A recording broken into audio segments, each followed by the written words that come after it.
RAB দ্বারা নির্যাতিত বা অত্যাচারিত হয়েছেন তাদের পরিবারের কাছে আমরা দুঃখ প্রকাশ করি এবং ক্ষমা প্রার্থনা করি। কেবলমাত্র সুষ্ঠু তদন্ত এবং বিচারের মাধ্যমেই আমরা দায়মুক্ত হতে চাই। আভ্যন্তরীণ শৃঙ্খলার ব্যাপারে আমরা একটি কঠোর অবস্থানে আছি। আমরা র্যাবের যে সমস্ত সদস্য তারা আইন হাতে তুলে নেওয়া কিংবা তারা যদি অপরাধ কর্মে জড়িত হয় আমরা তাৎক্ষণিকভাবে তাদের বিরুদ্ধে আমরা কঠোর ব্যবস্থা নেই। এই পর্যন্ত প্রায় র্যাবের 58 জন কর্মকর্তা এবং 4235 জন সদস্যকে শৃঙ্খলা ভঙ্গের জন্য অভিযুক্ত করে তাদের বিরুদ্ধে শাস্তিমূলক ব্যবস্থা নেওয়া হয়। এবং আপনারা এও জানেন যে গত 5ই আগস্ট পরবর্তী অন্তর্বর্তীকালীন সরকার দায়িত্ব নেওয়ার পরে আমরা আমাদের র্যাব বাহিনীর কিছু সদস্য যারা অপরাধমূলক কার্যক্রমের সঙ্গে জড়িত হয় তাদের বিরুদ্ধে আমরা কঠোর ব্যবস্থা নেই।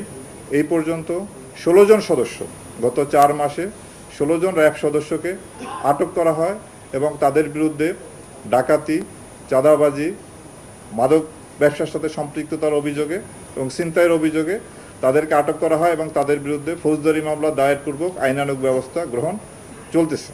এবং ছাত্র জনতার উপরে গুলি করার জন্য যারা হুকুমদাতা বা এই সংক্রান্ত যে মামলাগুলি রুজু হয়েছে সেই মামলায় এ পর্যন্ত আমরা সর্বমোট 4 জন সাবেক মন্ত্রী, 17 জন সাবেক এমপি, 40 জন সাবেক মেয়র, উপজেলা বা ইউনিয়ন পরিষদের চেয়ারম্যান সহ 40 জন, কাউন্সিলর বা মেম্বার 16 জন এবং এছাড়াও বিভিন্ন রাজনৈতিক সংগঠন যারা ওই সন্ত্রাসী কার্যকলাপে জড়িত ছিল তাদের 183 জন সহ সর্বমোট আমরা 353 জনকে গ্রেপ্তার করতে সক্ষম হই। এবং আমাদের এই অভিযান অব্যাহত আছে এবং যারা বাকি আছে মামলার যারা আসামি তাদেরকে গ্রেপ্তারপূর্বক আইনের আশ্রয় নেওয়ার জন্য আমরা পদক্ষেপ গ্রহণ করেছি। র্যাব সৃষ্টির পর আজ পর্যন্ত যে সমস্ত জনগণের যারা র্যাব দ্বারা নির্যাতিত বা অত্যাচারিত হয়েছেন তাদের কাছে এবং যারা হত্যাকাণ্ডের শিকার হয়েছেন যেমন নারায়ণগঞ্জের 7 খুন সহ যারা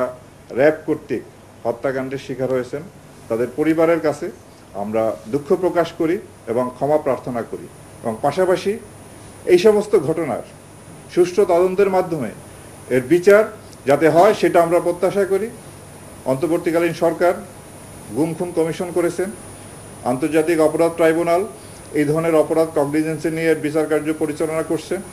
তা আমরা আশা করব সুষ্ঠু নিরপেক্ষ তদন্তের মাধ্যমে আমাদের বিরুদ্ধে যে অভিযোগ আছে তার সুষ্ঠু তদন্ত হবে এবং এর বিচার হবে এবং এইভাবেই আমাদের দায়মুক্তি সম্ভব। অন্য কোনোভাবেই আমরা এই দায় থেকে মুক্ত হতে পারবো না। কেবলমাত্র সুষ্ঠু তদন্ত এবং বিচারের মাধ্যমেই আমরা দায়মুক্ত হতে চাই।